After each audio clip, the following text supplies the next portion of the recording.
racism. I understood that it existed in the league, but I'm on an airplane with the Cleveland Browns going to Los Angeles to play the Los Angeles Rams, and the owner comes up to me and asks me what I'm reading.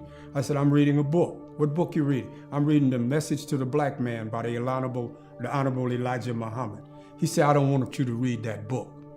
This is a man talking to another man, telling him what to read. So it's obvious to me that Mr. Modell thought he owned me. He didn't think I was a player on his team. He said, I own you, man. I tell you what to read. It's just one big club with the owners. You know, they're just one big club. And back then, if one of them called the other one and said, well, hey, don't deal with him. You know, he's a troublemaker or whatever. And they use that. And that's what they used to use back then in the 60s. I was blackballed because of my attitude.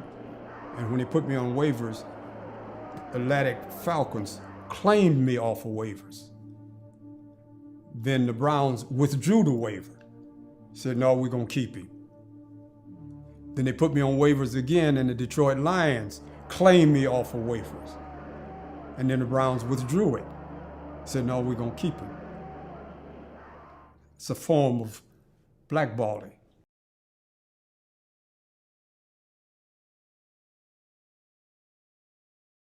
Once you get a lot of notoriety in this particular country and people start thinking highly of you, then there's a whole aspect of what can you do to influence other people. Being a great heavyweight fighter had tremendous influence, not only on black people, but it had an influence on white people also. And the government didn't have an answer for that clear in their particular approach to him. He was a tremendous threat. And one of his quotes was, the Viet Cong, they never called me nigger. Will you go into the Army in the ultimate if the government says you must? I've just heard about it. I haven't really read about it yet. I've been so busy. But as I've said once, and I'll say it again, I think it'll be wise to face the government themselves and the Justice Department, because they're the ones who I'll have to see in the end. That's the law. Jim calls me and he says, did you hear what happened? And I said, well, yeah, I heard what happened. He's talking about Ali. He says, you know the champ didn't step forward. I said, you're right. He says, we got to support him. I said, no problems. He said, get the guys together. I said, John, you know, put it together. If we had a meeting with him and we got behind him, if he was right, and we felt that if we could stand up as a unit, and we believed what he said, and if he was a conscientious objector, Muslim minister, we would support him as a unit.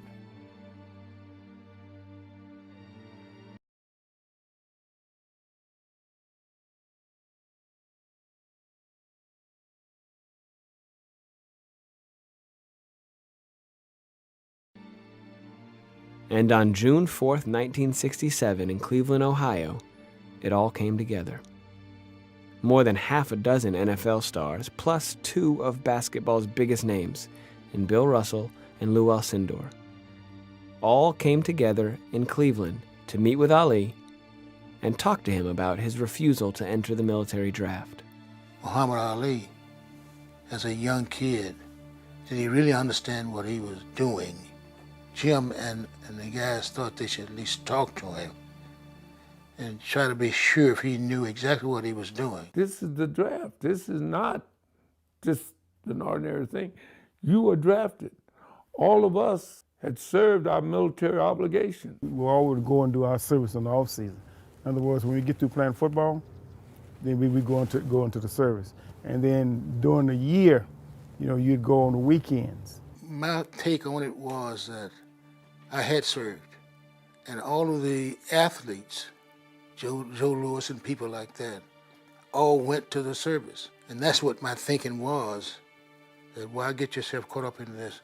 You go and what you'll be doing, you'll still be doing what you like to do, because that's the way the military treated it.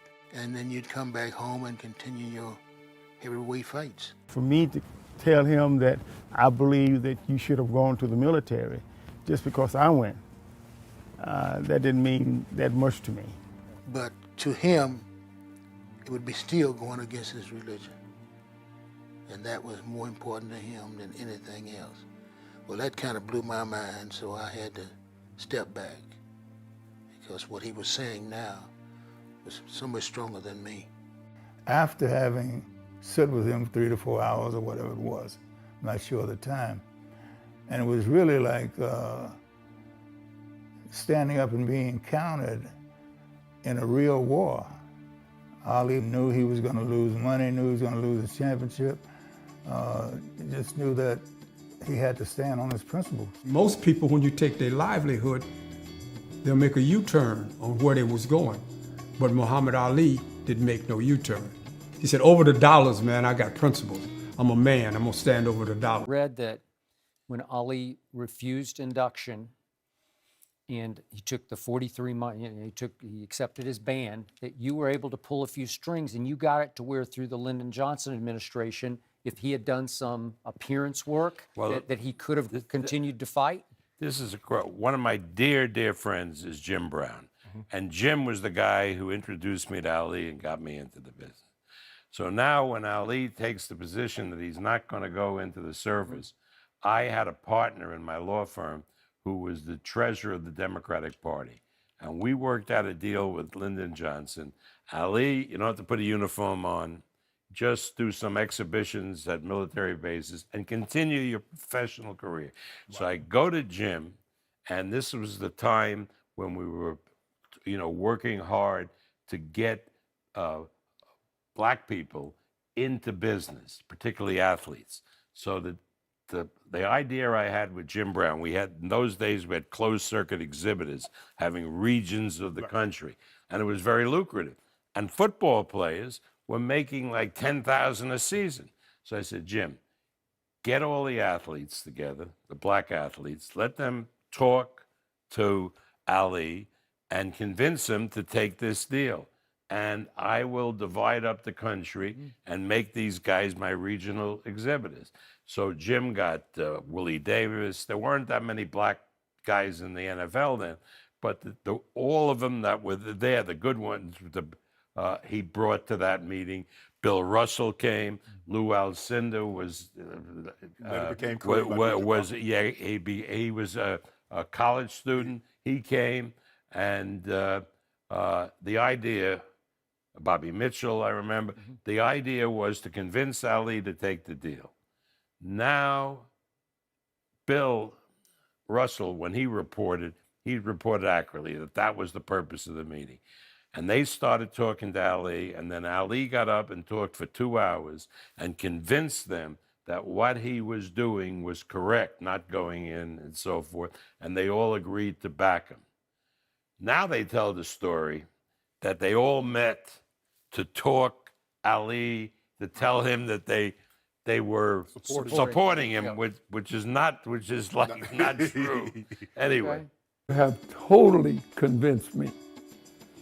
He says, as a matter of fact, if you can get the Honorable Elijah Muhammad to just ease back on that rib and chop, I'll join y'all tomorrow. When it was all over, he was still able to make a joke of it too, because he said, guys, the press is waiting on us. Press all over the place outside the door. He said, look, this is what we ought to do. We ought to all go out there and we tell the press that we believe in Muhammad Ali, thanks, and we're going to go into the service in his place.